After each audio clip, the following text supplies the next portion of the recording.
বাবা এটা কি হচ্ছে? টাটা কেন? টাটাটা কেন? থাকো একটু। আমি জিজ্ঞাসা করলাম খাওয়া দাওয়া হয়ে গেছে, কিছু বললে না কিন্তু। চিন্তা নাই খেতে যাব না।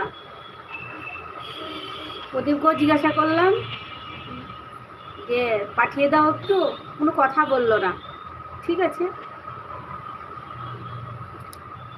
তোমাকেও জিজ্ঞাসা করছি খাওয়া দাওয়া হয়ে গেছে, কিছু বললে না, ভালো।